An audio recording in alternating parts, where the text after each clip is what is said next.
introduce our next speaker, Dr. Elizabeth Cornwell. She is the Executive Director for the U.S. branch of the Richard Dawkins Foundation. Well, atheists have a real PR problem, don't we? The A word. And even within our own movement, within the secular movement, people who are non-theists don't like to use the term atheist. And we have to own the term atheist. We have to take it for what it is, which means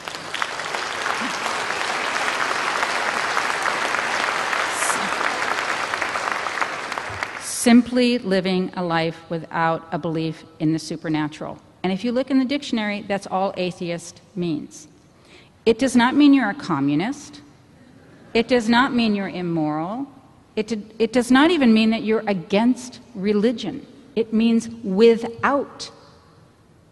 We live our lives as if there is no one out there watching over us.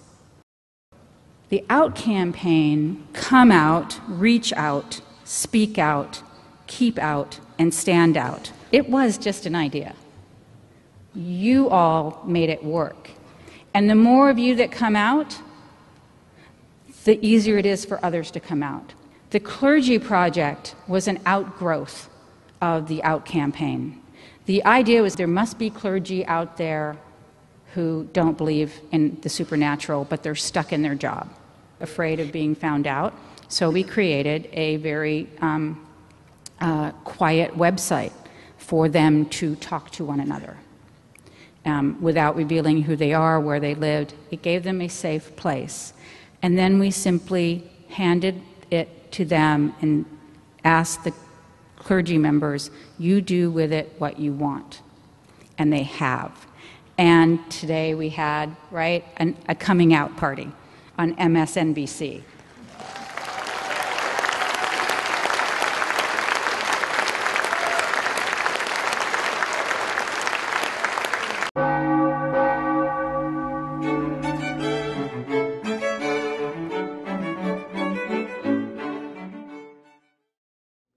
Well, Mike, this is a big day for you. You look pretty cheerful about it. Are you happy about it? Yes, I am. It kind of feels like a burden has been lifted. Okay. I know there are a lot of challenges ahead, but the support here has been fantastic. Yeah. So tell me about it. Tell me what happened today. Well, on live national television on MSNBC, Up with Chris Hayes, the Sunday morning talk show, I publicly came out as a non-believing pastor, someone who's been working undercover who hasn't believed for quite a while now. It's been difficult to say, farewell to parts of my life that have meant something to me, but it's also thrilling to see the world in a new way through Darwinian lenses, for example, through the lens of behavioral genetics and cognitive science that are explaining so much about human nature, things that religion could never explain. How long were you a clergyman before your doubts started to surface? About 15 years into it is when I really I started having serious doubts, and I've been at it for 20 years now. And what led to those, what first started those doubts? What really first started it was actually paying attention to the Bible. And I'm not surprised, I'm not surprised. One of the dirty little secrets of Christianity is hardly anyone ever reads the Bible. And I think if they did, the whole thing would be in big trouble.